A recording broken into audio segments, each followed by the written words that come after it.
Have you ever looked at your child and realized the people you trusted most had turned them into a target you never saw coming? Marcus Thompson stood at the edge of Penn Station's main concourse, 9-year-old Jasmine balanced on his shoulders, her titanium leg braces clicking softly against his collarbone with each careful step he took through the Friday evening rush. The station smelled like burnt pretzels and diesel exhaust, a thick metallic tang that clung to the back of his throat. 10,000 commuters surged around them in waves, briefcases swinging, designer heels stabbing at the concrete, every single person moving with the kind of ruthless momentum that turned a man carrying his disabled daughter into just another obstacle to shove past. Marcus didn't mind. He'd faced worse than rude New Yorkers. At 38, Marcus carried himself with the controlled stillness of someone who'd spent 14 years operating in the darkest corners of the globe. SEAL Team 6 didn't exactly teach you to blend into suburban crowds, but it did teach you to assess threats at a glance. The businessman in the gray suit checking his Rolex every 30 seconds while his eyes tracked the exits. The woman in the red coat clutching her purse too tight, knuckles white. The teenagers clustered near the Amtrak departure board, laughing too loud, performing normalcy. None of them registered as threats. Marcus adjusted his grip on Jasmine's thighs, feeling the hard edges of her braces through her jeans. She weighed almost nothing, all bones and fierce stubbornness wrapped in a pink hoodie. Cerebral palsy had twisted her legs from birth, locking her muscles into patterns the doctors said would never fully release. 8 surgeries by age 7. Custom orthotics that cost more than most people's cars. Forearm crutches she'd named Fred and George after some characters in a book series she loved. Jasmine was the toughest person Marcus had ever known, and he'd served with men who'd earned every medal the Navy could pin on a chest. "Daddy, you're gonna miss the train if you don't walk faster." Jasmine's voice carried that particular mix of exasperation and affection that only a 9-year-old could manage. Her small hands gripped his forehead for balance. "We've got 12 minutes, Jazz. Plenty of time." "That's what you said last week, and we had to run." "You weren't running. You were riding on my shoulders like the queen you are." Jasmine giggled, the sound cutting through the station noise like sunlight through storm clouds. Marcus felt his chest loosen just a fraction. 3 years since Michelle died. 3 years of learning to be both mother and father to a girl who deserved so much better than a broken-down operator who still woke up at 400 every morning out of pure habit, reaching for a sidearm that wasn't there anymore. They'd just come from Dr. Richard Miller's clinic on Park Avenue. 45th floor, floor-to-ceiling windows overlooking Central Park, the kind of place that screamed money and expertise in equal measure. Dr. Miller had been Jasmine's pediatric neurologist for 4 years, ever since Michelle had found him through a support group for parents of kids with CP. The man was a genius, everyone said. Cutting-edge treatments, personalized care plans. He'd performed 3 of Jasmine's 8 surgeries himself. This afternoon, Dr. Miller had upgraded Jasmine's leg braces. New hinges, he'd explained, titanium struts reinforced with some kind of aerospace-grade alloy that would reduce the pressure points causing her chronic pain. 40% reduction in discomfort, he'd promised. Maybe even improved mobility over the next 6 months.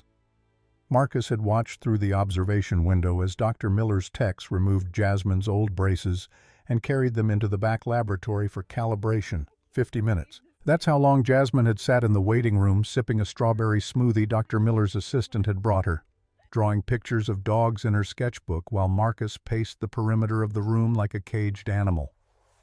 Something about the whole setup had felt wrong. Not wrong enough to articulate.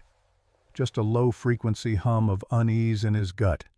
The same feeling he'd gotten in Kabul 2 minutes before an IED detonated 3 blocks away. But what was he supposed to do? Accuse a Park Avenue neurologist of something he couldn't even name? Michelle had trusted Dr. Miller. Jasmine loved him. The man had dedicated his career to helping kids like her. Marcus shifted Jasmine's weight slightly, feeling the new braces press against his shoulders, heavier than the old ones. Not by much, but enough to notice. Dr. Miller had explained that away too. Denser titanium, better structural integrity, worth the extra ounces for the pain relief it would provide. Made sense. Everything made sense. So why did Marcus feel like he'd just walked his daughter into a trap he couldn't see? The departure board flickered, orange letters rearranging themselves. Track 7, Boston, 5:15 p.m., boarding. Marcus lowered Jasmine carefully, steadying her as she gripped her forearm crutches. Fred and George, custom-fitted carbon fiber with rubber grips shaped like dragon heads. She'd picked them out herself last Christmas, refusing the boring medical supply store models in favor of something with personality. "Ready?" Marcus asked. Jasmine nodded, already moving toward Track 7 with the careful, deliberate gait she'd perfected over years of practice. Left crutch, right foot. Right crutch, left foot. Her new braces clicked with each step, a rhythmic metallic sound that seemed louder than it should be in the cavernous station. Marcus grabbed their bags, his tactical backpack and Jasmine's pink duffel covered in patches from every state they'd visited together, and fell into step beside her. He matched her pace exactly, never rushing, never hovering. She hated when people hovered. The crowd thickened as they approached Track 7. Marcus positioned himself slightly behind Jasmine, creating a buffer zone with his body. 6'2", 215 pounds of muscle earned through thousands of hours of brutal training. Most people instinctively gave him space. The ones who didn't got a flat stare that reminded them to reconsider. Jasmine made it to the platform without incident, though Marcus caught her wincing twice when her left leg bore weight. The new braces were supposed to help with that. Maybe they needed time to break in. The Amtrak Acela Express stretched along the platform like a silver snake, all clean lines and tinted windows.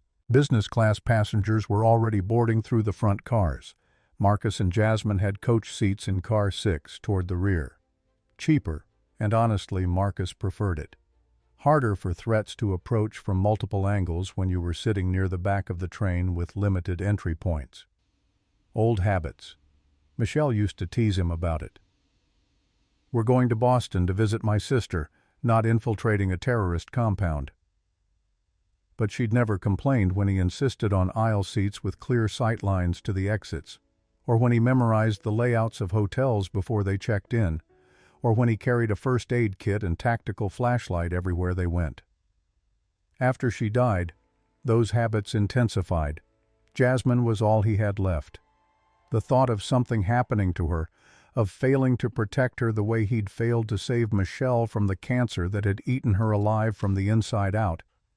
Marcus didn't let himself finish that thought. They boarded through the rear door, Marcus guiding Jasmine up the narrow steps with one hand on her back. The train car smelled like recycled air and someone's leftover Chinese takeout. Friday evening crowd meant the car was nearly full. Passengers had spread their belongings across empty seats like territorial animals, avoiding eye contact with anyone who might ask them to move their designer bags. Marcus scanned the car methodically, row by row, face by face. Most of the seats were already taken.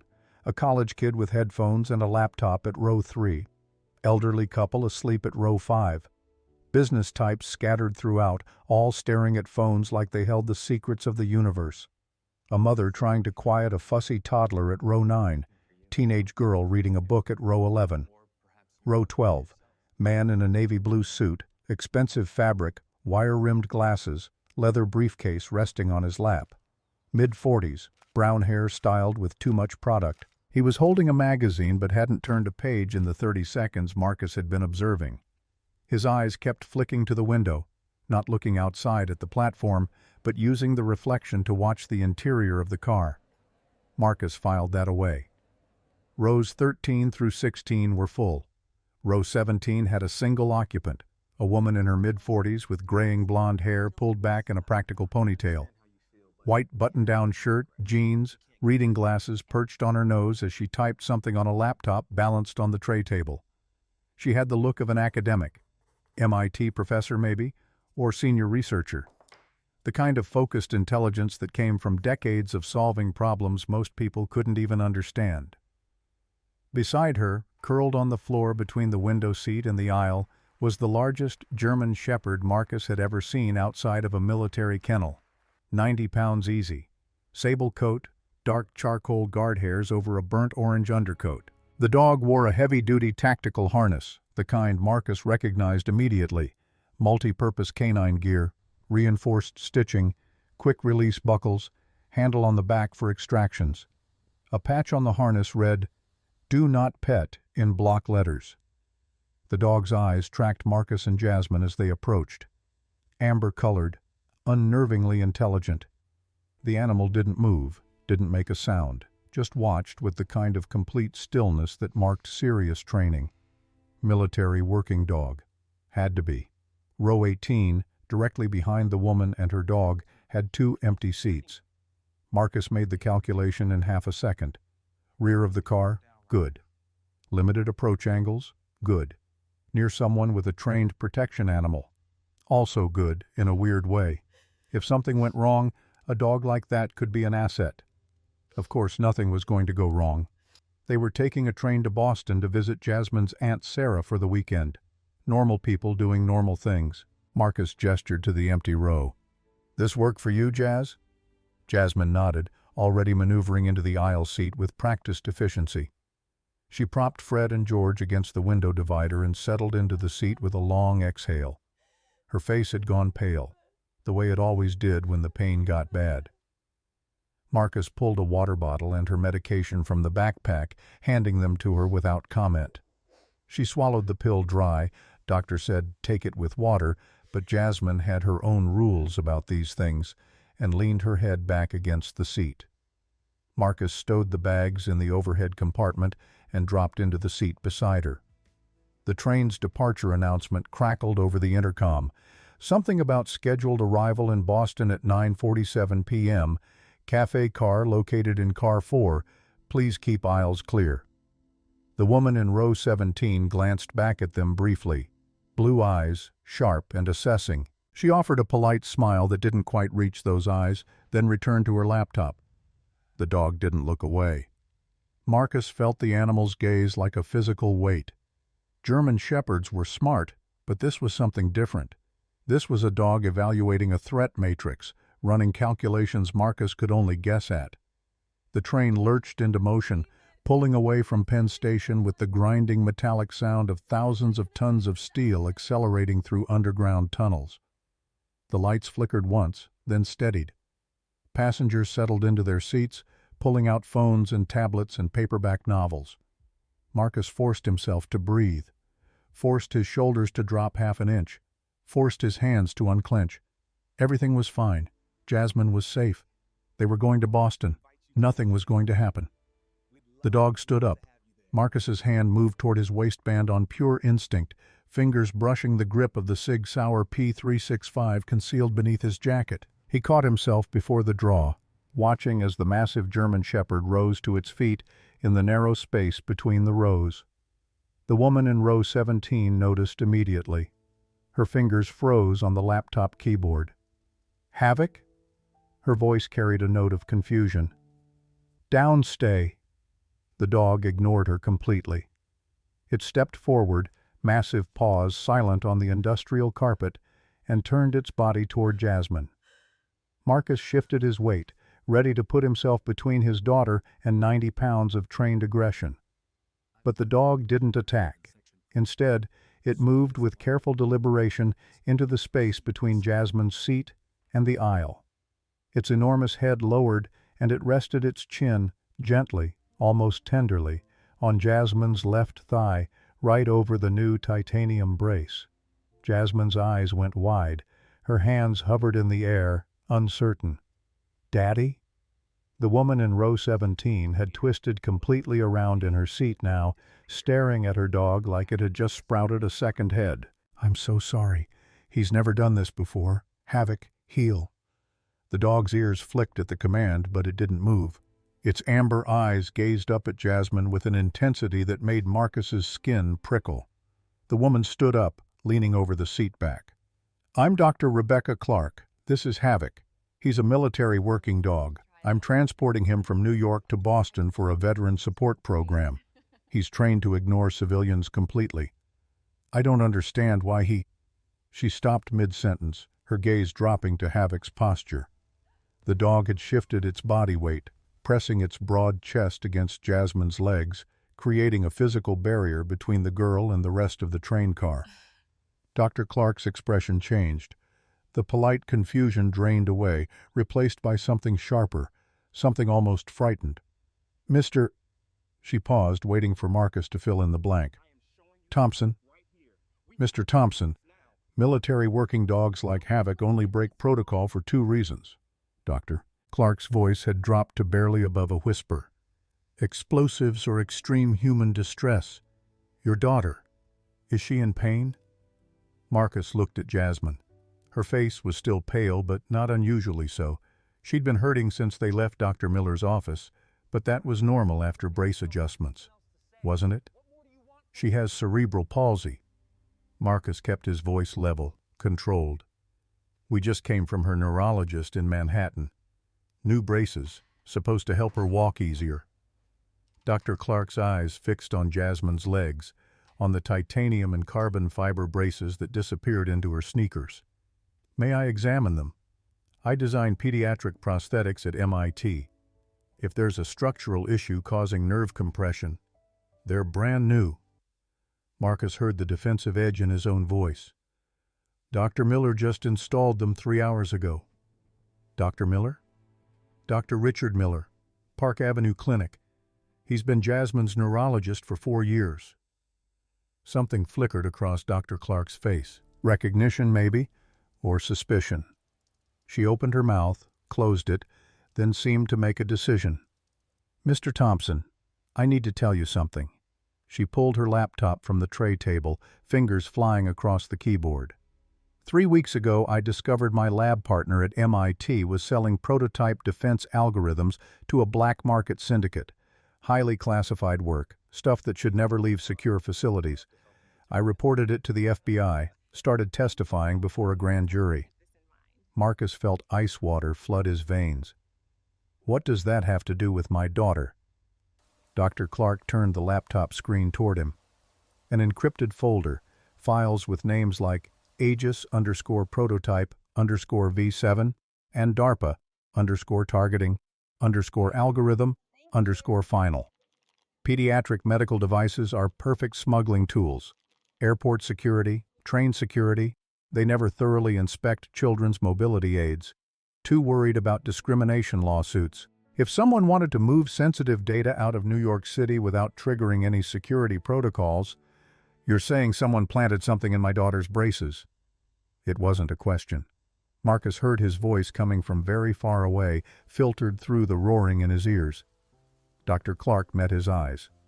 I'm saying Havoc is trained to detect threats, and right now he's guarding your daughter like she's carrying a bomb. Marcus looked down at Jasmine, at his baby girl, who was staring up at him with wide, frightened eyes, one small hand buried in Havoc's thick fur. Daddy? Jasmine's voice trembled. What's happening? The train plunged into darkness as it entered the East River Tunnel. Emergency lighting flickered on, casting everything in sickly yellow. In that moment, Marcus caught a reflection in the window, the man in the navy suit from row 12.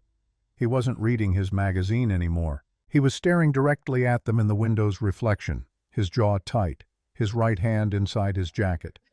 Marcus's combat instincts, dormant for 18 months, roared back to life.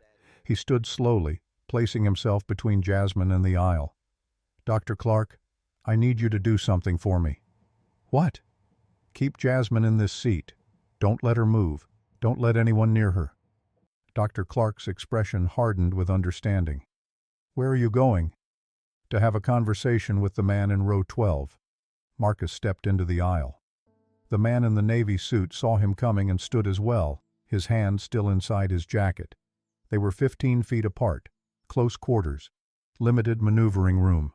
30-odd civilians between them who would panic the second things turned violent. Marcus had fought in worse conditions. The man smiled. Polite, professional, the kind of smile you'd give a colleague at a business lunch. Mr. Thompson, I think we should talk. I think you should tell me why you've been watching my daughter for the last 20 minutes. I'm not watching your daughter. I'm watching what she's carrying. The words hit Marcus like a physical blow. Confirmation. This wasn't paranoia. This wasn't PTSD. This was real. The man's smile widened. "Dr. Miller sends his regards. He's very sorry about the inconvenience, but you understand, business is business. The drive in your daughter's left leg brace is worth $50 million. We're just here to collect our merchandise." Marcus's vision tunneled. $50 million. In Jasmine's leg, the leg she'd trusted a doctor to help, the leg she relied on to walk. "Who are you?" "Brian Lewis, independent contractor. And before you do something stupid, you should know I'm not alone on this train." As if on cue, a second man emerged from the rear vestibule. Latino, late 30s, built like a brick wall, black leather jacket straining across massive shoulders. He positioned himself at the back of the car, blocking the rear exit. A third man stood up from row 8. White, early 30s, gray hoodie, laptop bag slung over one shoulder. He didn't look particularly threatening until Marcus saw his eyes.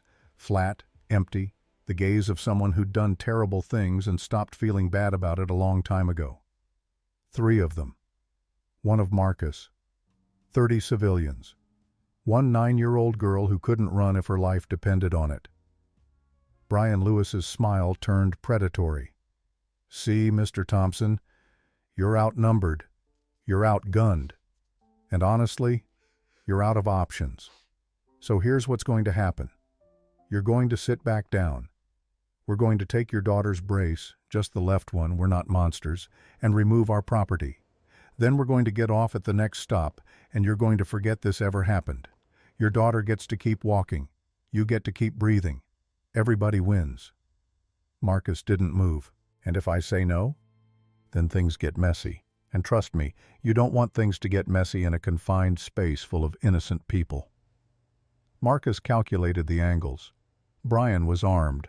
That bulge in his jacket was definitely a pistol. The muscle at the back exit probably had something under that leather jacket. The guy in the hoodie looked more like a tech specialist than a shooter, but Marcus couldn't afford assumptions. 3 on 1. Bad odds. But not impossible. Marcus had survived worse. He was about to move when Brian Lewis reached into his jacket. Not pulling a weapon, pulling his phone. He held it up so Marcus could see the screen. A video feed. Live footage of the interior of Car 6, shot from a camera Marcus couldn't locate. The angle showed Jasmine in her seat, Havoc pressed against her legs, Dr. Clark leaning protectively over both of them. "Smile, Mr. Thompson. You're on camera." Brian's voice dripped false cheer. "Just so we're clear, if you try anything heroic, my associate in the gray hoodie has a very specific set of instructions. And your daughter's face is going to be all over the internet as the collateral damage in a domestic terrorism incident that never officially happened." The threat landed like a knife between Marcus's ribs. They had leverage, they had position, they had numbers, but most importantly, they had done their homework. They knew Marcus was former military. They knew he'd fight to protect Jasmine, and they'd planned for it. Marcus forced his breathing to steady, forced his tactical mind to override his emotional mind. Assess, adapt, survive. "How much time do I have to think about this?" Brian checked his watch. "We're 15 minutes from the first stop outside city limits. That's where we get off. You've got until then to make the smart choice." The train's intercom crackled to life. The conductor's voice, distorted and mechanical. "Ladies and gentlemen, we're experiencing a brief delay due to signal issues ahead. We'll be stopped in the tunnel for approximately—" The announcement cut off. The lights cut off. The entire train went dark. For 3 seconds, there was perfect silence. Then the emergency brake engaged with a shriek of metal on metal that drowned out the screams of 30 panicked passengers. Marcus braced himself against a seat back as the train lurched violently, throwing everyone forward. Luggage tumbled from overhead compartments. A woman somewhere behind him hit the floor with a sickening thud. The train ground to a halt, buried deep in the East River Tunnel. Emergency lighting flickered on, barely enough to see by. Marcus spun toward row 18. Jasmine was pressed back in her seat, eyes wide with terror. Dr. Clark had thrown her body over the girl protectively. Havoc had maintained position, his massive frame acting as a living shield. Marcus's training kicked in before conscious thought.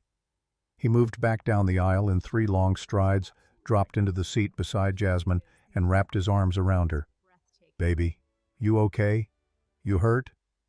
Jasmine shook her head, unable to speak. Dr. Clark met Marcus's eyes over Jasmine's head. "This isn't a coincidence." "No, it's not." Marcus looked toward row 12. Brian Lewis was gone. So was the muscle at the rear exit. The guy in the hoodie had vanished as well. They'd pulled the emergency brake. They were sealing the car off. This wasn't a robbery anymore. This was a tactical operation. And Marcus had about 90 seconds before 3 armed contractors converged on his daughter. Dr. Clark seemed to read his mind. "What do you need me to do?" Marcus pulled his phone from his pocket, unlocked it, pressed it into Dr. Clark's hands. "If I don't come back, call this number." He pointed to a contact labeled Murphy, emergencies only. "Tell him Broken Arrow. He'll know what to do. Then take Jasmine and run the second those doors open." "Where are you going?" Marcus stood up, drawing the Sig Sauer from his waistband, checking the chamber. 1 round loaded, 14 in the magazine, 15 chances to keep his daughter alive. He looked down at Jasmine, at her terrified face, at her small hands gripping Havoc's fur like a lifeline. "Daddy's gonna keep you safe, Jazz, I promise." He kissed her forehead, turned to Havoc, and gave a single hand signal he remembered from joint operations with K-9 units in Afghanistan. "Guard." Havoc's ears perked. The dog shifted its weight, pressing even tighter against Jasmine's legs, amber eyes locked on the aisle. Marcus didn't wait for Dr. Clark's response. He moved toward the front of the car, keeping low, using the seats for cover. His heart rate had dropped to 60 beats per minute. His hands were steady. The fear had burned away, leaving only cold, focused purpose. Somewhere in the darkness ahead, 3 men were hunting his daughter. But what this devoted father didn't know was that the doctor he trusted had just turned his little girl into a walking weapon. And 3 killers were already on the train, waiting. Marcus Thompson wasn't a Navy SEAL anymore. He wasn't a war hero. He was just a father who would burn the world down to protect his little girl. And 3 mercenaries were about to learn what happens when you threaten a black single dad's child. The emergency lighting cast everything in shades of yellow and shadow. Marcus moved through the darkened train car like smoke, shoulders low, center of gravity balanced over the balls of his feet. 14 years of close-quarters combat training didn't evaporate just because you retired. The muscle memory lived in your bones, waiting for the moment it needed to surface again. Row 16. Row 15, row 14. Passengers huddled in their seats, some crying, most frozen in that particular kind of shock that comes when your ordinary Friday evening suddenly stops being ordinary. The college kid at row 3 had his laptop clutched to his chest like a shield. The elderly couple at row 5 were holding hands, knuckles white. The mother at row 9 had pulled her toddler into her lap, one hand clamped over the child's mouth to muffle the whimpering. Marcus registered all of it peripherally. His focus narrowed to threat assessment. The forward vestibule door hung open, glass shattered across the floor, catching the yellow emergency lights like scattered diamonds. Someone had gone through there, recently. He reached the vestibule in 6 seconds, pressed his back against the wall beside the door frame, and listened. Metal groaning, the tunnel ventilation system roaring, water dripping somewhere in the darkness outside. And underneath all of that, voices. 2 men. Low conversation, just barely audible over the ambient noise. Marcus risked a glance through the shattered door. The vestibule was a cramped metal box connecting car 6 to car 5, barely 6 feet square. 2 figures stood in the dim emergency lighting. The muscle in the leather jacket, Kenneth Martinez, though Marcus didn't know his name yet, had his back to Marcus, massive shoulders blocking most of the view. The second man was harder to see, just a shape in the shadows. Kenneth shifted his weight, and Marcus caught a glimpse of what they were doing. The emergency brake release panel hung open, exposed wiring sparking intermittently. Someone had bypassed the automatic systems, forcing the train into lockdown. The vestibule doors to cars 5 and 7 were sealed, heavy deadbolts thrown across the emergency releases. They'd isolated car 6 completely, turned it into a cage. Kenneth spoke, voice rough like he gargled gravel for breakfast. "How long before Transit Authority responds to the stop?" The second man answered, and Marcus felt his blood turn to ice water. He recognized that voice from 30 seconds ago. Brian Lewis. "Tunnel cameras are dead. No cell signal down here. They won't even know we've stopped until we miss the scheduled check-in at the next station. That gives us 18 minutes. 18 minutes to crack open a 9-year-old's leg and pull the drive? 11 minutes. We're off this train in 11. The extra 7 is buffer for complications." The dad's a complication. The dad's former military, Tier 1 operator, based on the file. But he's also a father. Fathers are predictable. They freeze when their kids are threatened. They make emotional decisions. We've got leverage. Kenneth grunted. "What about the woman? The one with the dog?" "Dr. Rebecca Clark, MIT researcher.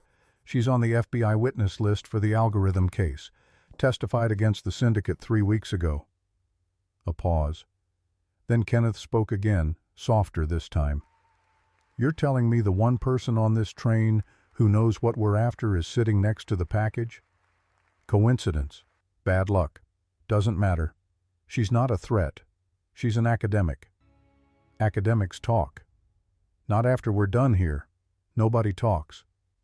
The implications of that statement hung in the recycled air like poison gas.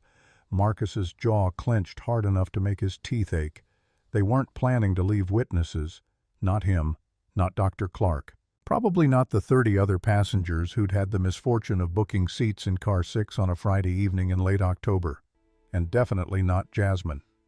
Marcus shifted the Sig Sauer in his grip, finger resting along the frame above the trigger. 2 targets. Confined space.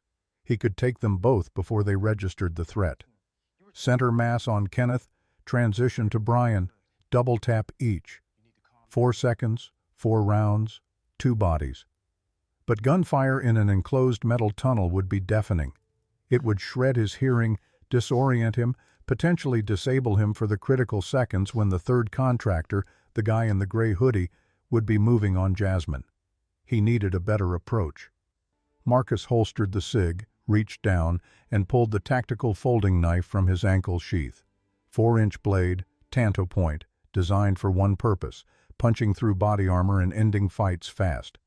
He didn't want to use it. Knife work was brutal, intimate, the kind of thing that stayed with you long after the blood washed off. But sometimes brutal was the only language certain men understood. Kenneth and Brian were still talking, focused on the breached control panel, backs to the door. Marcus slipped through the shattered frame, glass crunching under his boots despite his best efforts at silence. Kenneth's head started to turn. Marcus moved.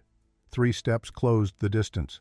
His left arm snaked around Kenneth's throat, locking into a rear naked choke that cut off blood flow to the brain in seconds. His right hand drove the knife toward the gap between Kenneth's Kevlar vest and his belt line. Kenneth was faster than Marcus expected. The big man twisted hard, throwing an elbow that caught Marcus in the ribs with enough force to crack bone. Marcus's knife strike went wide, slicing through leather jacket instead of flesh. The 2 men slammed into the vestibule wall, Marcus's grip on Kenneth's throat slipping. Brian Lewis spun around, hand diving into his jacket for the pistol Marcus knew was there. No time for clean technique, no time for controlled precision. Marcus drove his knee into Kenneth's kidney, released the choke, and lunged at Brian before the contractor could complete his draw. Marcus's shoulder hit Brian's sternum like a battering ram. The 2 of them went down in a tangle of limbs, Brian's head cracking against the metal floor with a sound like a hammer hitting concrete. The pistol clattered away into the shadows. Kenneth recovered faster than a man his size had any right to. Massive hands grabbed Marcus's collar, hauling him off Brian and slamming him face first into the vestibule wall. Marcus's forehead bounced off metal. Stars exploded across his vision. Blood filled his mouth where he'd bitten his tongue. A fist the size of a cinder block hammered into Marcus's lower back, targeting his kidneys. Pain whited out everything else for half a second. Marcus's knees buckled. Kenneth leaned in close, breath hot against Marcus's ear. "Should have stayed in your seat, hero. Should have let us take the hardware and walk away. Now your daughter gets to watch you die." Rage burned through the pain like thermite through steel. Marcus drove his head backward, felt his skull connect with Kenneth's nose, heard cartilage crunch. Kenneth's grip loosened just enough. Marcus twisted, brought the knife up in a tight arc, and buried the blade in Kenneth's right thigh just above the knee. Kenneth screamed, a raw animal sound that echoed off the tunnel walls.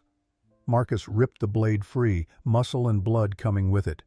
Kenneth went down hard, both hands clutching the wound, arterial spray painting the vestibule floor. Brian Lewis was back on his feet, pistol recovered, arm extended, muzzle pointed at Marcus's chest. They were 8 feet apart. Too far for Marcus to close before Brian squeezed the trigger, too close for Brian to miss. Brian's fingers started to tighten on the trigger. Marcus threw the knife, not at Brian, at the emergency lighting fixture directly above the contractor's head. The blade hit the plastic housing, shattering it. Sparks rained down.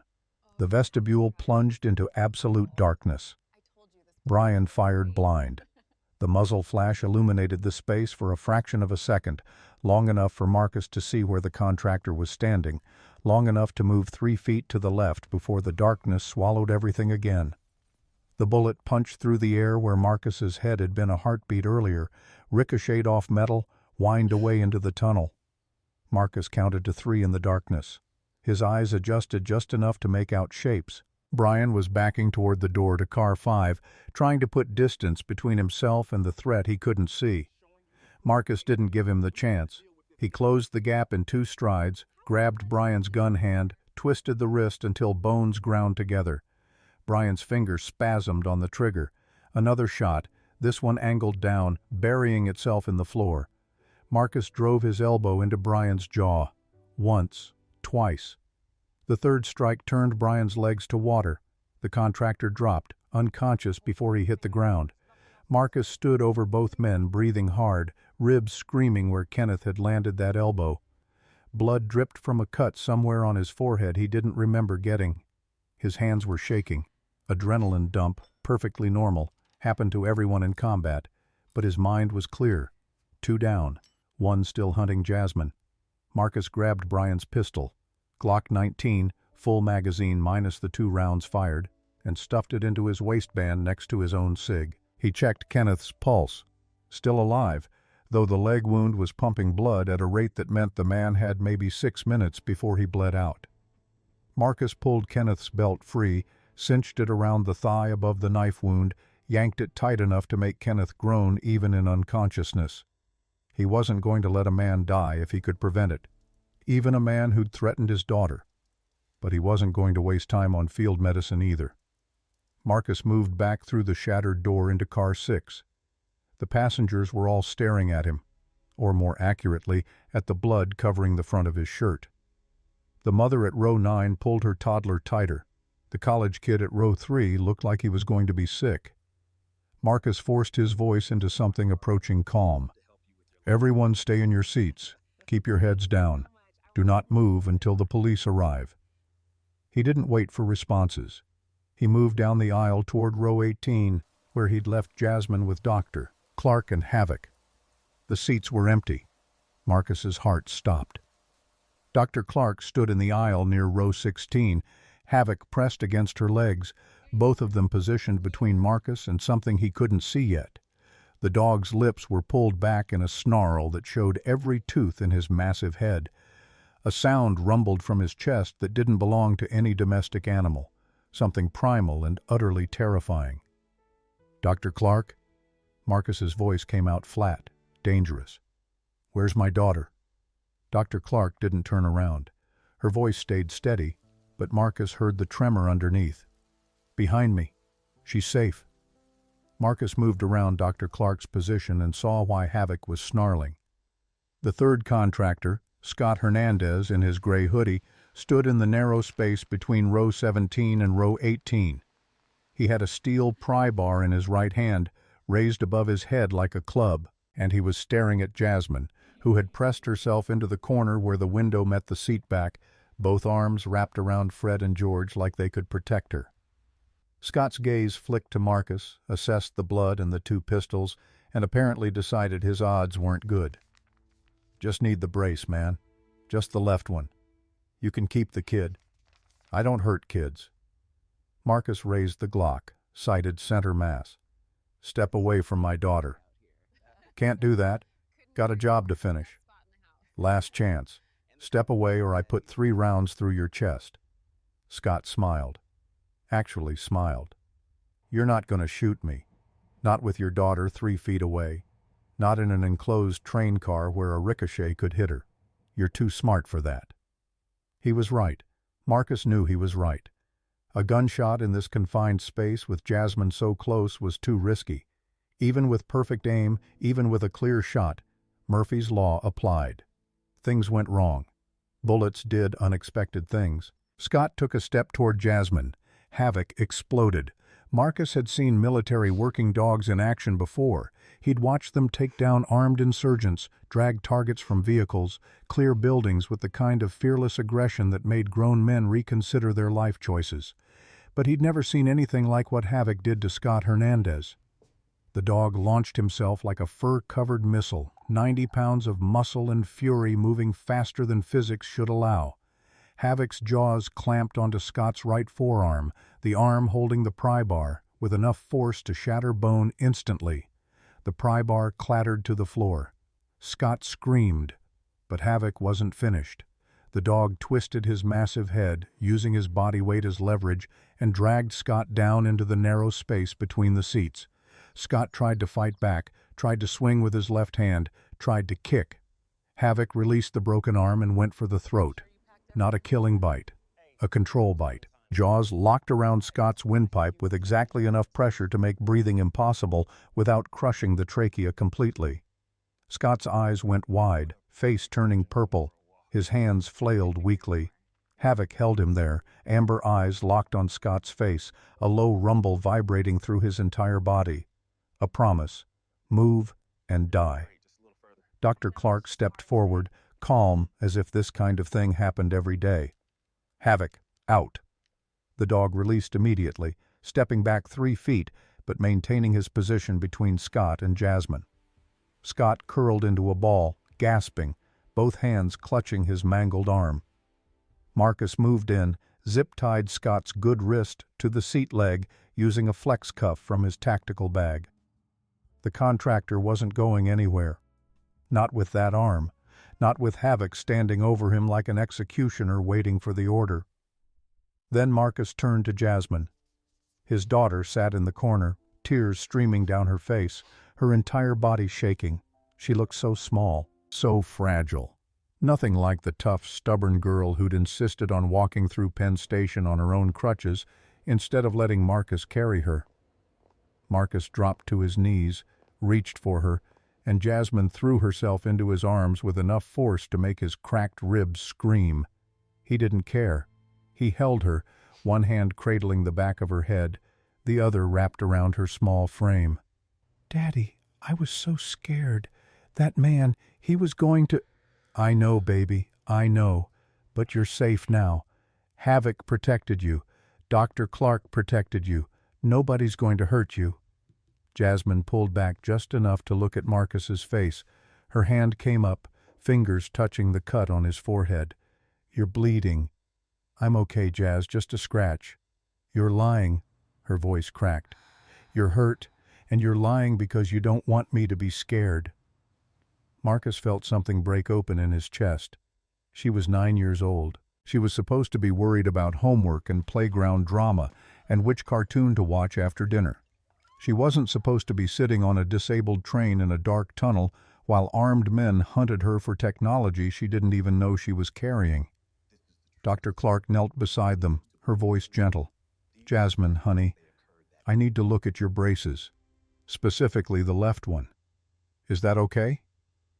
Jasmine nodded, not letting go of Marcus. Dr. Clark pulled a small LED pen light from her pocket and examined the titanium strut running along the outside of Jasmine's left leg. Her fingers traced the seam where the metal joined, pressing gently, searching. She found what she was looking for near the knee joint, a hairline gap in what should have been solid titanium, barely visible even with the light shining directly on it. "Mr. Thompson, do you have a multi-tool?" Marcus pulled his Leatherman from his pocket, handed it over. "Doctor." Clark selected the smallest hex driver, inserted it into a microscopic screw hidden beneath a layer of medical-grade rubber coating. 3 turns. A soft click. A panel 2.5 inches long popped open. Inside the hollowed-out titanium strut, wrapped in anti-static foam, sat a black metallic USB drive. No branding, no serial numbers. Just a faded red logo Marcus recognized from classified briefings he'd sat through years ago. DARPA, Defense Advanced Research Projects Agency. Dr. Clark carefully extracted the drive, held it up to the light. "Aegis targeting algorithm. Prototype quantum-assisted fire control system. $50 million of classified defense technology. And your daughter's neurologist hid it in her leg." Marcus stared at the tiny piece of metal that had nearly cost Jasmine her life. Rage didn't begin to cover what he felt.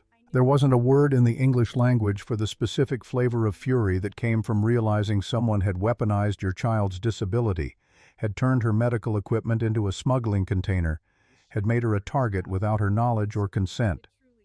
Dr. Richard Miller, Park Avenue Clinic. 4 years of trust. 4 years of treatment.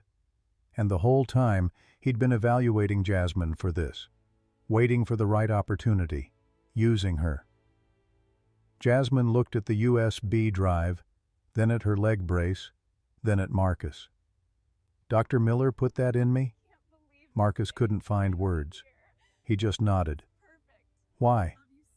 "Because some people see dollar signs where they should see human beings. Because he cared more about money than he cared about you." Jasmine's face crumpled. Fresh tears spilled over. "But I trusted him. He was nice to me. He gave me lollipops and let me pick the color of my crutches, and he always asked about school and—" "I know, baby, I know." Marcus pulled her close again, fury and heartbreak warring in his chest. "None of this is your fault. You understand me? You didn't do anything wrong. This is on the adults who failed you." Dr. Clark wrapped the drive back in its anti-static foam and tucked it into her jacket pocket. "We need to get this to the FBI as soon as possible, and we need to get Jasmine somewhere safe." "Somewhere safe is about 60 feet above us and 300 yards south." Marcus stood, lifting Jasmine with him despite his protesting ribs. She was light enough that it barely registered. "Soon as the transit authority breaches this tunnel, we're off this train and into federal custody."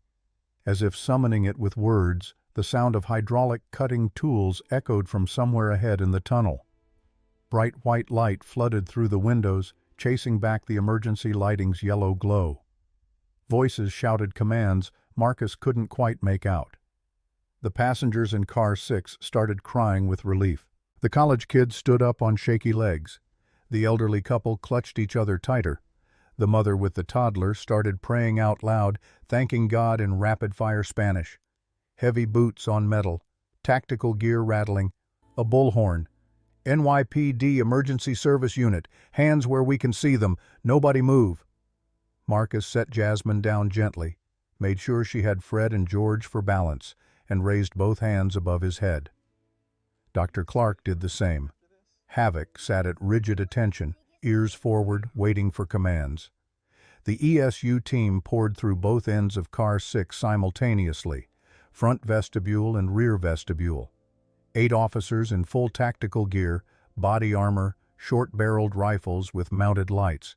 They moved like water, flowing around obstacles, every angle covered. The team leader stopped 3 feet from Marcus, rifle trained on center mass. "Don't move. Identify yourself." Marcus kept his voice level, non-threatening. "Marcus Thompson, former SEAL Team 6, retired 18 months. 3 hostiles subdued, 2 in the front vestibule, 1 zip-tied at row 18. I'm armed. Sig Sauer P365 on my right hip, Glock 19 in my waistband. Both are coming off my body right now, slow and careful." He reached down with 2 fingers, extracted both pistols, set them on the nearest seat. The team leader's eyes narrowed. "SEAL Team 6? That's correct. What's your team number?" I'm not at liberty to discuss classified unit designations with NYPD, but if you contact Naval Special Warfare Command and give them my name, they'll confirm my service record." A younger officer, maybe mid-20s, stepped forward. "Sir, we have 3 men in the vestibule, 2 down, 1 with a severe leg wound. Who—" "That was me." Marcus gestured toward the front of the car. "They initiated the emergency stop, sealed this car off, attempted to assault a minor civilian, my 9-year-old daughter. I responded with appropriate force." The team leader lowered his rifle fractionally. "Your daughter?" Marcus turned, gentle hands guiding Jasmine forward. She leaned heavily on her crutches, face still streaked with tears, looking exactly like what she was, a terrified child who'd just survived a nightmare. The team leader's entire demeanor shifted. He raised his hand, and the other ESU officers lowered their weapons. "Get medical in here now, and someone find out why the hell armed contractors attacked a kid on a commuter train." Dr. Clark stepped forward, pulling the USB drive from her pocket. "Officer, my name is Dr. Rebecca Clark. I'm currently under FBI protection as a witness in a federal espionage case. This device was hidden in that child's medical equipment without her or her father's knowledge. The men who attacked us were attempting to retrieve it. You need to contact the FBI Manhattan field office immediately and ask for Agent Donald Harris. He's handling the case." The team leader stared at the drive like it was a live grenade. "Jesus Christ. Dispatch, I need a direct line to FBI Manhattan. Priority 1, we have a federal case in progress." Paramedics flooded into the car. One team went to Kenneth in the vestibule, already calling for a medevac unit for the leg wound. Another team approached Scott, still zip-tied and semi-conscious at row 18. A third medic stopped in front of Marcus. "Sir, you're bleeding from your head, and you're favoring your left side. I need to examine you." "I'm fine. Check my daughter first." The medic didn't argue. She knelt beside Jasmine, gentle hands checking for injuries, asking quiet questions. Jasmine answered in a voice so small Marcus barely heard it. An ESU officer approached Dr. Clark, speaking in low tones Marcus couldn't quite catch. Dr. Clark handed over the USB drive, which the officer immediately sealed in an evidence bag. The team leader walked over to Marcus, helmet off now, revealing a weathered face that had seen too many bad situations. "Mr. Thompson, I'm Lieutenant Rodriguez. I need you to understand something. What you did here tonight, stopping 3 armed contractors, protecting your daughter, keeping 30 civilians from getting caught in crossfire, that was exceptional work. But the FBI is going to have questions, a lot of questions, and they're going to want answers before you and your daughter leave this tunnel. I'll answer whatever they need to know." Marcus looked at Jasmine, who was still being examined by the paramedic. "After my daughter is checked out, after she's safe, after I know she's not hurt." Rodriguez followed Marcus's gaze. Something in his expression softened. "You got kids, Lieutenant?" 3, all boys. Oldest is 12. Then you understand why those men in the vestibule got off light." Rodriguez was quiet for a long moment. Then he nodded slowly. "Yeah, I understand." The paramedic straightened up from her examination of Jasmine. "She's physically okay, no injuries, but she's in shock. She needs to be somewhere quiet, somewhere safe, somewhere she can process what just happened." Marcus knelt beside his daughter again. "Jazz, the nice officer says you're okay. No broken bones, no cuts, nothing bad. You're going to be fine." Jasmine looked up at him with eyes that seemed about 1,000 years older than they had been 4 hours ago. "Am I in trouble? Did I do something wrong by having that thing in my leg?" "No, baby. You didn't do anything wrong. The only person in trouble here is Dr. Miller." "Are the police going to arrest him?" "Yes, they are." "Good." Jasmine's voice went hard, cold. "He hurt me. He used me. I want him to go to jail forever." Marcus felt his daughter's rage like a physical thing radiating off her small frame. She wasn't crying anymore. The fear had burned away, leaving something else in its place, something fierce. She gets that from her mother, Marcus thought. Michelle had been gentle until someone threatened her family. Then she'd been a force of nature.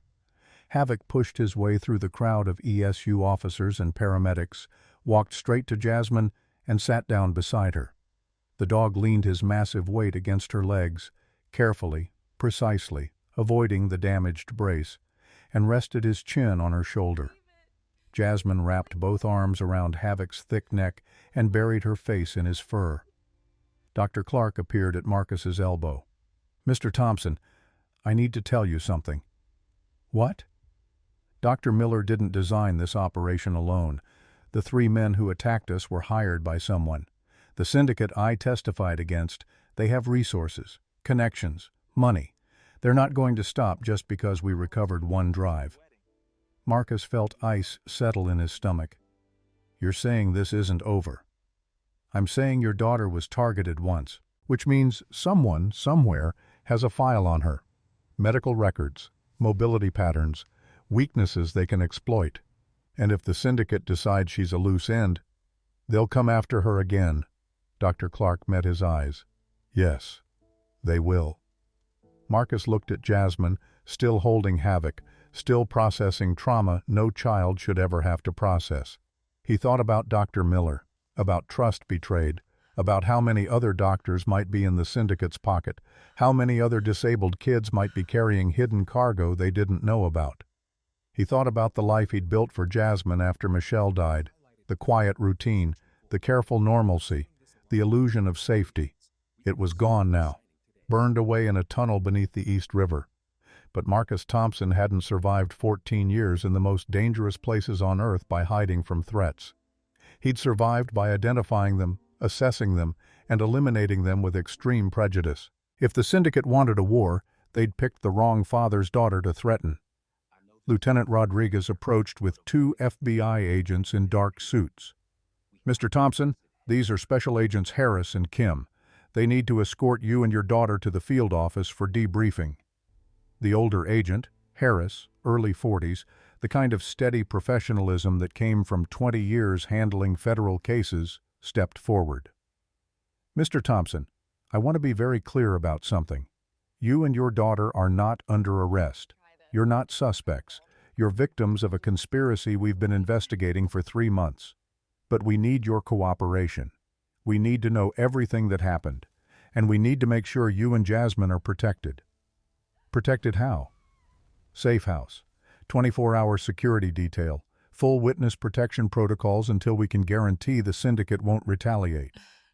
Marcus looked at Jasmine again, at his baby girl who had just learned that the world was more dangerous than she'd ever imagined, who'd learned that people in positions of trust could betray you, who'd learned that her own father had to fight and bleed to keep her safe. She deserved better than this. She deserved normal. But normal wasn't an option anymore. "Okay." Marcus's voice came out flat, exhausted. "We'll cooperate. But my daughter doesn't leave my sight. Not for a second." Agent Harris nodded. "Agreed. Let's get you both out of this tunnel." In that moment, Marcus Thompson wasn't thinking like a Navy SEAL anymore. He was thinking like a father. And 3 mercenaries were about to learn what happens when you threaten a black single dad's child. The FBI Manhattan field office smelled like burnt coffee and bureaucratic exhaustion. Marcus sat in interview room 3, fluorescent lights humming overhead, watching Jasmine sleep on a couch in the adjacent observation room through the one-way glass. A social worker named Patricia sat beside her, reading a paperback, occasionally glancing up to make sure the girl was still breathing peacefully. 6 hours since the tunnel. 6 hours of questions, forms, statements, and the kind of procedural machinery that turned human trauma into case file documentation. Marcus's ribs had been wrapped by a bureau medical examiner who'd clucked disapprovingly at the hairline fracture in his 6th rib. The cut on his forehead had required 4 stitches. His knuckles were raw, still seeping blood through the bandages. He didn't care about any of it. Special Agent Donald Harris sat across the metal table, tie loosened, sleeves rolled up, looking like he'd aged 5 years in the past 6 hours. The man had kind eyes, Marcus noted. Tired, but kind. The kind of eyes that had seen too much human ugliness and somehow managed not to become cynical. Harris slid a photograph across the table. Dr. Richard Miller, professional headshot, expensive suit, confident smile. This is the man who treated your daughter? For 4 years. And you never suspected he was using her as a courier? Marcus's hands clenched under the table. He was a respected pediatric neurologist. Park Avenue practice. My wife found him through a support group for parents of disabled children. References, credentials, years of successful treatments. What exactly was I supposed to suspect? Harris held up both hands, placating. I'm not accusing you of anything, Mr. Thompson. I'm trying to understand how deep this goes. Dr. Miller wasn't working alone. He couldn't have been. Someone manufactured that custom hollow titanium strut. Someone programmed the GPS beacon. Someone coordinated the contractors on the train. This is a sophisticated operation with serious funding behind it. Then find who funded it and arrest them. We're working on it, but right now we need your help. Walk me through the clinic visit one more time. Every detail, no matter how small. Marcus forced himself to breathe. Forced himself to think like an operator instead of a father. Details mattered. Patterns mattered. The smallest observation could crack a case wide open. We arrived at 2:47 p.m. Dr. Miller's assistant, young woman, early 20s, blonde, name tag said Ashley, checked us in. Waiting room had maybe 8 other families, all kids with mobility issues, wheelchairs, braces, crutches. Harris made a note. Did any of those other children look like they might be carrying similar modifications? Marcus thought back. A boy, maybe 6, with bilateral leg braces. A girl around 12 with a powered wheelchair. Twins, both with cerebral palsy like Jasmine. I don't know. I wasn't looking for it. But if Miller did this to Jazz, he could have done it to any of them. We're tracking down every patient who visited that clinic in the past 24 months. It's going to take time. How much time? Weeks? Maybe months. The clinic's records are encrypted.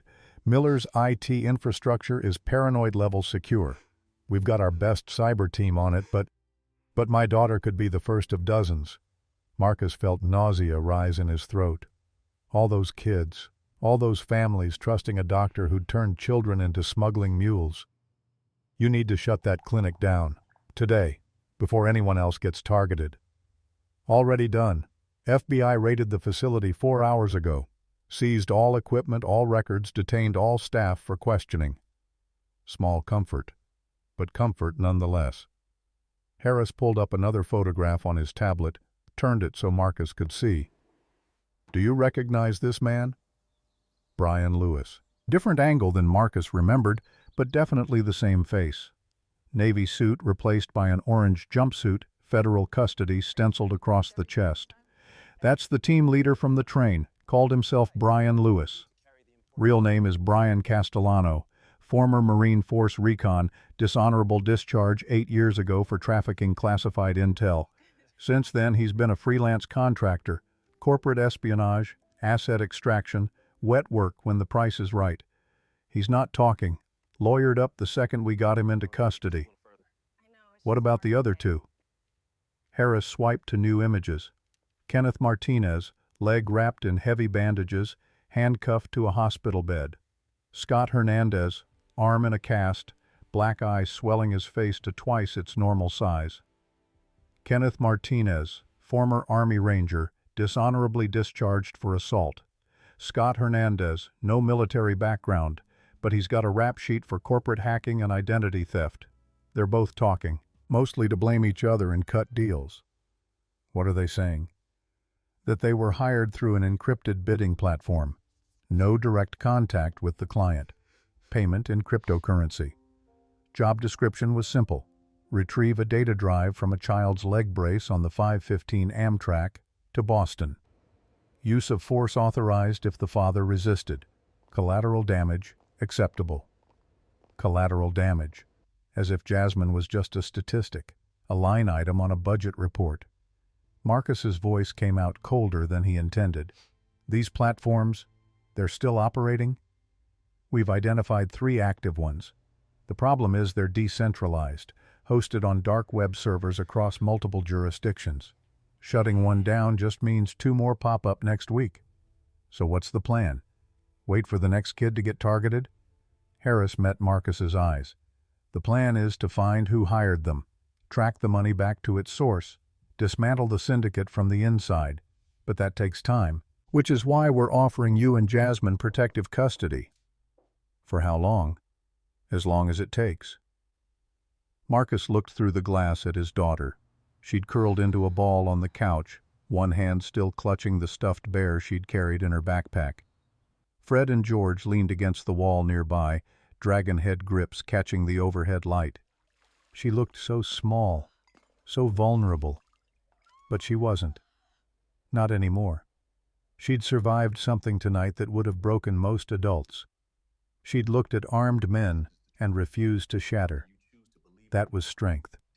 That was her mother's legacy. I need to make a call. Marcus pulled out his phone. Harris stiffened. Mr. Thompson, we haven't cleared you for external communication yet. I'm calling my sister-in-law, Sarah. She's expecting us in Boston tonight. She's going to panic when we don't show up. Harris considered this, then nodded. Speakerphone. Keep it vague. Don't mention details. Marcus dialed. 3 rings. Sarah's voice, warm and concerned. Marcus, where are you guys? I've been checking the Amtrak tracker and it says your train is delayed indefinitely. Sarah, there was an incident on the train. We're fine. Jasmine's fine. But we're not going to make it to Boston tonight. Silence. Then, what kind of incident? The kind where the FBI is involved and I can't talk about it over the phone. I need you to trust me. We're safe. We're in protective custody. I'll call you as soon as I can give you more information. Marcus, you're scaring me. Is Jasmine okay? Can I talk to her? Marcus looked at his sleeping daughter. She's resting right now. It's been a long night. I'll have her call you tomorrow, I promise. Marcus, Sarah, I need to go. I love you. Tell the kids their Uncle Marcus says hi. He hung up before she could protest further. Harris raised an eyebrow. That went better than I expected. Sarah's good people. She'll wait for answers even if it kills her. The door to the interview room opened. A younger agent poked his head in. Agent Harris, Director Anderson wants to see you. Now. Harris stood, gestured for Marcus to follow. They walked through corridors of identical gray walls and numbered doors until they reached a corner office with actual windows. Director George Anderson sat behind a mahogany desk that had probably cost more than Marcus's truck.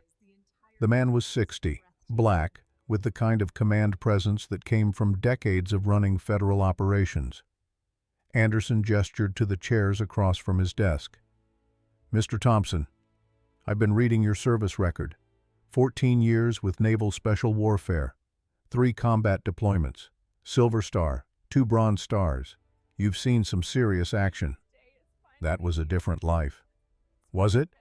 Because from what I'm reading in Agent Harris's report, you handled 3 armed contractors in a confined space like you never left the teams.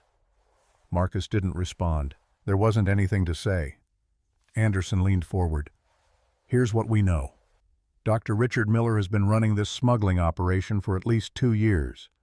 We've identified 8 other children whose medical records show similar equipment upgrades in the past 18 months. We're tracking them down now, checking their devices for hidden payloads. Preliminary analysis suggests your daughter was carrying one of the most valuable packages Miller ever moved. The Aegis algorithm. Quantum-assisted targeting system. Prototype tech that shouldn't exist outside of classified DARPA facilities.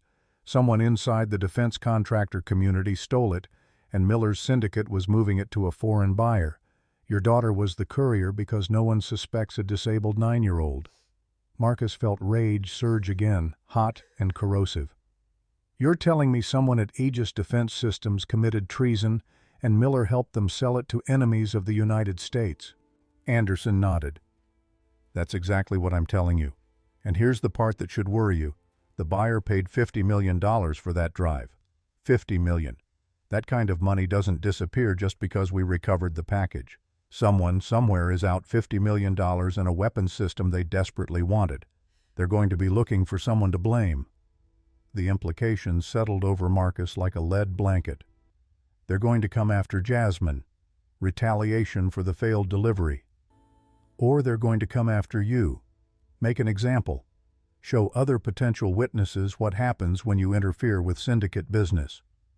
Marcus thought about the last 3 years. Building a life for Jasmine. Trying to be the father Michelle would have wanted him to be. Trying to give their daughter something resembling normalcy in a world that had taken her mother too soon. All of it was gone now. Burned away by a doctor's greed and a syndicate's ruthlessness. Anderson seemed to read his thoughts. We can protect you. Safe house in a secure location. New identities if necessary. Full witness protection protocols. And if I say no? Then you're on your own. And I won't lie to you, Mr. Thompson. You wouldn't last 6 months. The syndicate has resources, patience. They'll wait for you to let your guard down, and then they'll strike. Marcus looked out the window at the Manhattan skyline, lights blazing against the night sky. Somewhere out there, Dr. Miller was probably being arrested. Somewhere out there, the people who'd hired Brian Castellano and his team were regrouping, planning their next move. What happened to Miller? Harris answered from the doorway. We raided his penthouse on the Upper West Side at 5 a.m. He was trying to flee the country, had fake passports, $3 million in bearer bonds, and encrypted hard drives we're still trying to crack. He's in federal custody now. I want to see him. Anderson and Harris exchanged glances. Anderson spoke carefully. Mr. Thompson, I understand you're angry, but confronting Miller won't change what happened. I don't want to confront him. I want to look him in the eye. I want him to see the father whose daughter he violated.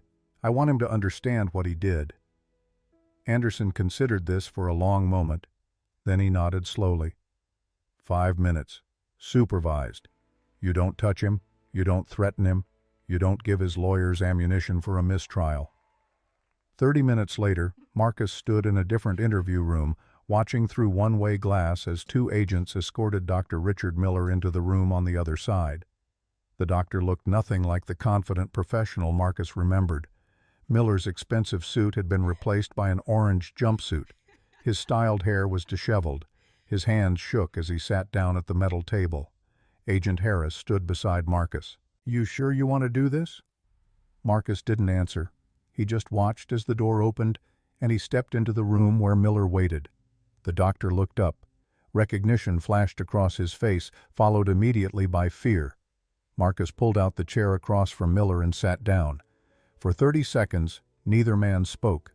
Marcus just stared, letting the silence stretch, letting Miller's fear build. Finally, Miller's voice cracked.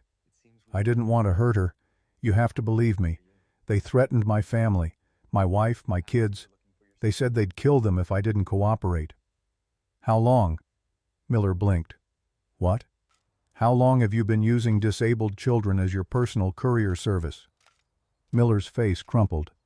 2 years, 23 operations. I never heard any of them. The modifications were professional, sterile, completely safe.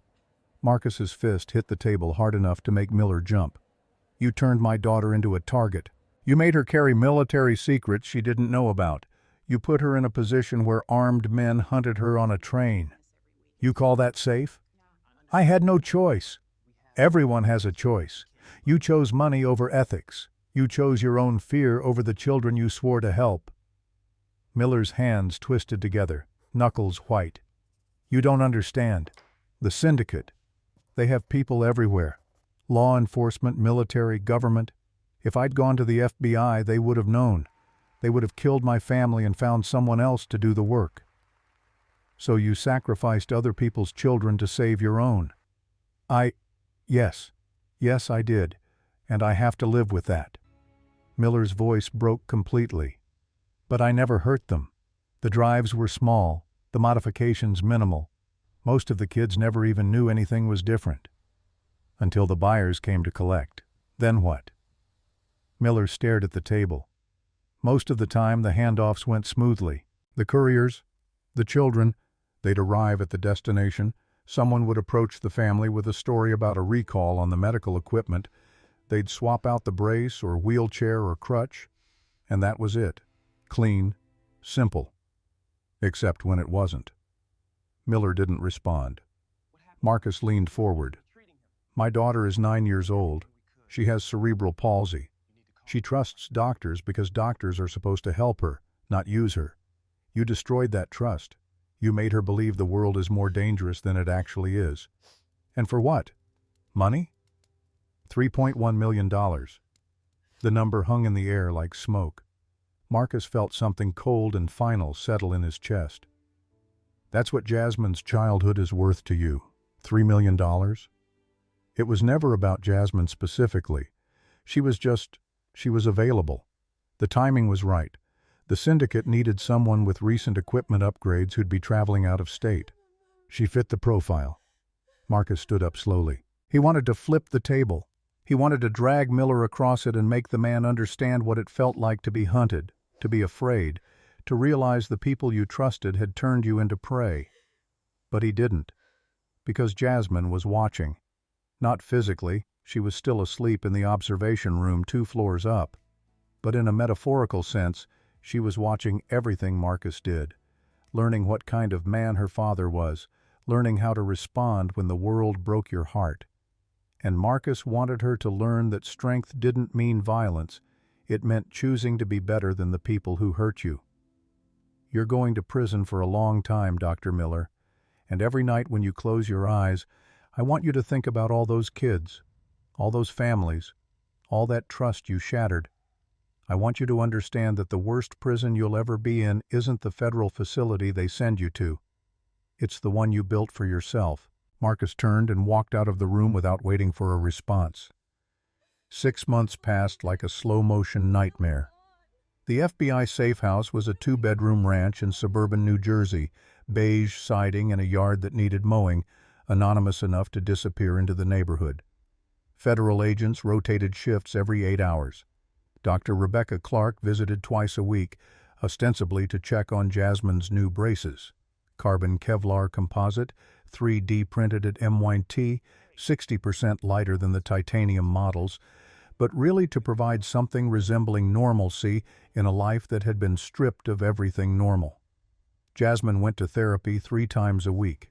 A child psychologist named Dr. Nina Patel, who specialized in trauma recovery. Marcus sat in on every session, watching his daughter learn to articulate fears she'd never had words for before.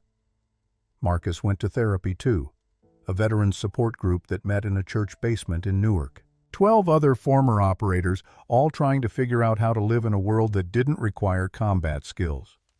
Most nights he just listened. Some nights he talked.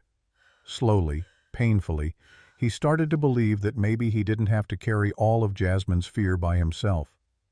The trial started in March. Dr. Richard Miller pleaded guilty to 23 counts of conspiracy to commit espionage, child endangerment, and trafficking in classified materials. 30 years federal prison, no possibility of parole. Brian Castellano got life. Kenneth Martinez took a plea deal for 15 years. Scott Hernandez turned state's witness and disappeared into witness protection. The syndicate's upper management vanished like smoke. The FBI tracked cryptocurrency wallets to shell companies in the Cayman Islands, which led to holding companies in Singapore, which led to numbered accounts in Switzerland. Millions of dollars changed hands across borders and jurisdictions, and at the end of the trail, there was nothing but electronic ghosts. 8 other children had been carrying hidden payloads. The FBI recovered 6 drives. 2 were still missing, presumed delivered to buyers who'd completed their transactions before the operation collapsed. Marcus thought about those 2 families every night, wondered if they knew their children had been used, wondered if they'd ever find out. April brought the first warm days of spring. Marcus and Jasmine were cleared to leave protective custody. The syndicate had gone quiet, not defeated, but dormant, waiting for the heat to die down before resuming operations somewhere else with different doctors and different children. Director Anderson delivered the news personally, sitting in the safe house living room with a folder full of documents. We've done everything we can. New identities if you want them. Relocation assistance. Financial compensation through the Victims Fund. Marcus looked at Jasmine, who was drawing at the kitchen table, headphones on, lost in her own world. What do you think we should do, Jazz? Jasmine pulled off the headphones. Can we go home? Where's home? Boston. Aunt Sarah's house, my school, my friends. She paused. The place where Mom is buried. Michelle's grave. Marcus hadn't been there since the funeral 3 years ago. Couldn't bring himself to stand over the stone marker that read, "Beloved wife and mother." But Jasmine was right. That's where their life was. That's where they needed to rebuild. Okay, Boston it is. They arrived on a Saturday morning in late April. Sarah met them at the train station, actual hugs this time, tears streaming down her face as she held Jasmine like she might disappear. Sarah's kids, Marcus's nephews, ages 7 and 10, tackled Jasmine with the kind of enthusiasm only children could manage, talking over each other about the trampoline in the backyard and the new video game they'd gotten, and did Jasmine want to sleep over every weekend forever? Jasmine laughed. Genuine, full-throated laughter that Marcus hadn't heard in 6 months. He felt something in his chest crack open. Not breaking, healing. The first week was adjustment. The second week was routine. By the third week, Jasmine was back in school, attending physical therapy twice a week, making plans with friends for summer. Marcus found work as a security consultant for a private firm downtown. Nothing glamorous. Background checks, threat assessments, the occasional bodyguard detail for corporate executives. It paid well enough. It kept him sharp. It gave him purpose beyond being Jasmine's full-time caretaker. On a Saturday in early June, Marcus took Jasmine to Boston Common. The park was alive with early summer. Families on picnic blankets, dogs chasing frisbees, street performers juggling by the fountain. Jasmine moved through it all with her new braces, lighter and faster than she'd ever been before. Marcus sat on a bench watching her run. Well, her version of running. Fred and George clicking against the pavement, and felt something close to peace. A voice spoke from beside him, familiar and unexpected. "Mind if I sit?" Dr. Rebecca Clark, carrying a leash attached to a massive sable German shepherd. Marcus's heart jumped. Havoc. The dog's ears perked at the sound of his name. His amber eyes found Marcus, assessed, then tracked past to where Jasmine was throwing a tennis ball with Sarah's kids. Havoc moved before Dr. Clark could stop him. The dog crossed the grass in seconds, ignoring the children, ignoring the tennis ball, heading straight for Jasmine. She turned, saw him coming, and dropped to her knees with a cry of joy. Havoc reached her and did exactly what he'd done on the train 6 months ago, rested his massive chin gently on her shoulder, pressed his weight against her side, and let out a long, rumbling sigh. Jasmine buried both hands in his fur, laughing and crying at the same time.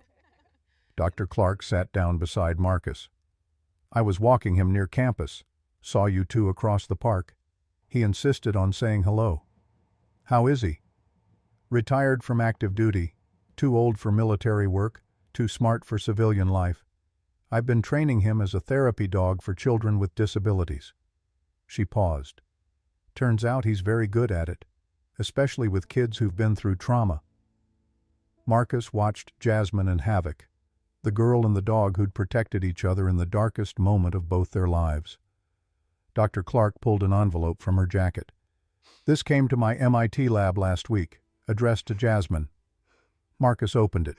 Inside was a letter on official stationery. A full scholarship to a STEM program for disabled students, funded by an anonymous donor.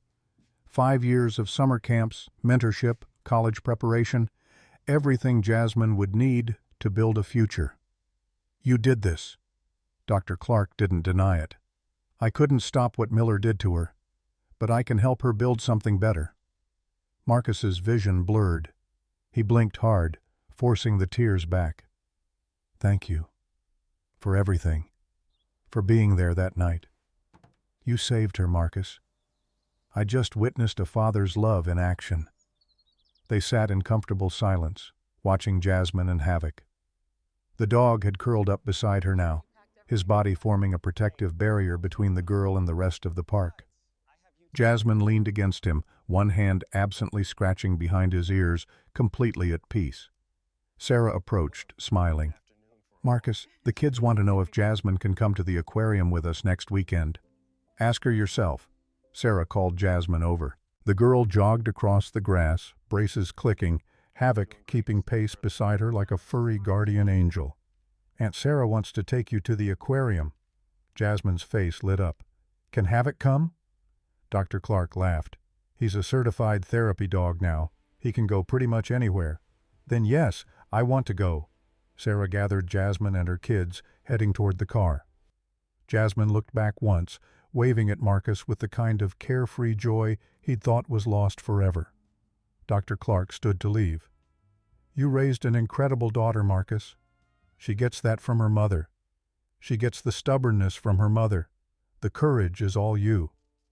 Marcus watched them go. His daughter, his sister-in-law's family, the dog who'd saved Jasmine's life. A makeshift family built from trauma and trust, and the refusal to let darkness win.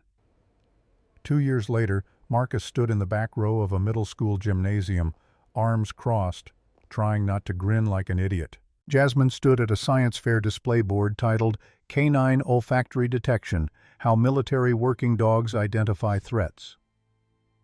Havoc sat beside her, wearing a vest that read Therapy K9. The dog was grayer around the muzzle now, moving a little slower, but his eyes were still sharp. Jasmine's presentation was confident, articulate, backed by months of research Dr. Clark had helped her conduct. She explained scent receptors and neural pathways and chemical detection with the kind of passion that made Marcus's chest swell. The judges asked questions. Jasmine answered every single one without hesitation. When they announced the winners, Jasmine took first place. She accepted the ribbon with hands that didn't shake, head held high, and Marcus had never been prouder. After the ceremony, Jasmine found him in the crowd. "Did you see, Dad? I won." "I saw, baby girl, you were amazing." She threw her arms around his waist, squeezing tight. At 11, she was getting taller, stronger, more independent every day. The braces were still there. Cerebral palsy didn't have a cure. But they didn't define her anymore. She was Jasmine Thompson, survivor, fighter, future scientist. Dr. Clark appeared with Havoc, both of them beaming. "Congratulations, Jazz. That was brilliant work. I couldn't have done it without Havoc. He's the best research partner ever." The dog's tail thumped against the gymnasium floor. Marcus pulled Dr. Clark aside while Jasmine posed for photos with her ribbon and her dog. "Thank you. For all of this. The scholarship, the mentorship, the opportunities. She earned every bit of it. I just opened doors. She walked through them." Marcus looked at his daughter, surrounded by friends and teachers, laughing about something he couldn't quite hear. This was the life he'd fought for in that tunnel. This was what mattered. They tried to use her as a tool, but my daughter isn't a weapon. She's a warrior. And I'll spend the rest of my life making sure she knows she's loved, she's protected, and she's unstoppable. The gymnasium started emptying. Marcus gathered Jasmine's display board while she said goodbye to friends. Dr. Clark walked with them to the parking lot, Havoc's leash loose in her hand. "Marcus, I need to tell you something." Dr. Clark's voice went serious. "The FBI closed the case officially last month. Dr. Miller died in federal prison. Heart attack. The syndicate dissolved after the trial.